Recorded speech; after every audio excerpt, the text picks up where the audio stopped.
บริเวณลานพญานาคกุดปองนี่ละวันเพ็ญเดือน12น้ำหนองเต็มตะลิงสิลอยอยู่นี่บ่หรือซะใดหรือไปลอยอยู่ฟังน้ำเลยพุ่นอันนี้น้ำกุดปองนะครับน้ำเลยก็จะอยู่ฝั่งนู้นเนี่ยร้านค้าร้านค่ายกับข้าเจ้าค่ายคล้องกับริมทางอยู่มุมพุ่นก็มุมพุ่นน่ะจะตั้งร้านค้าร้านขายแล้วพี่น้องเอ๋ยความจริงแล้วเพิ่นจะจัดงานตั้งแต่วันที่1ถึงวันที่9ปลายเก่านะเด้อแล้ววันตะกี้เนาะเพิ่นนำเสนอวันที่7ที่8นี้จะมีการแข่งขันเรือวิถีโค้งเนี่ยเรือวิถีโค้งลำน้ำกุดป่องแห่งเดียวในประเทศไทยแข่งเรือวิถีโค้งนะแต่ว่าปีนี้งดพี่น้องทางเทศบาลประกาศแล้วว่างดแข่งเรือเด้อวันที่7ที่8นั้นบ่มีแข่งเรือแล้วตอนแรกเพิ่นประกาศว่าแข่งเรือวันที่7ที่8พฤศจิกายนทีนี้มันก็เปลี่ยนแปลงเนาะมันเกิดเหตุการณ์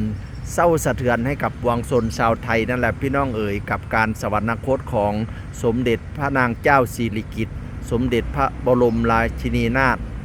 สมเด็จพระราชชนนีพันปีหลวงนะเพิ่นก็เลยงดการแข่งเรือนะครับการแข่งเรือวิถีโค้งปีนี้งดเด้อผู้ใดสิมาเบิ่งแข่งเรืองดแต่ว่าลอยกระทงเรายังลอยนะครับลอยกระทงเนี่ยบริเวณลานพญานาคกุดปองวันเพ็ญเดือน12น้ำนองเต็มตลิ่งพวกเราทั้งหลายสายหญิงสนุกกันจริงมันลอยกระทง อันนั้นป้ายเก่าหรือวันที่1ถึงวันที่9นะป้ายเก่าครับผมเนื่องจากว่ามันมีเปลี่ยนแปลงกระทันหันเนาะพี่น้องเนาะนั่นแหละก็เลยประกาศมาให้ทราบโดยทั่วกันลอยกระทงนี้ยังลอยอยู่แต่ว่าแข่งเรือนี่งดนะครับมวยแข่งเรืองดโปรดทราบโดยทั่วหน้ากันสละละเนี่ยเขาเชื่อพาไปเบิ่งอันมองเขาเจ้าตั้งร้านค้าร้านขายมื้อนี้วันที่4พี่น้องมื้อวันที่5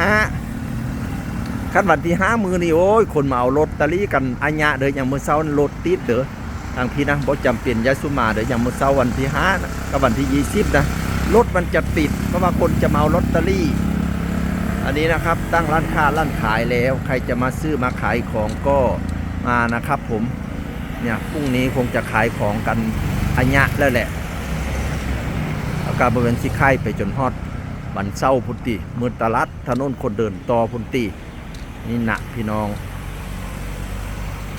บรรยากาศการขายของริมทาง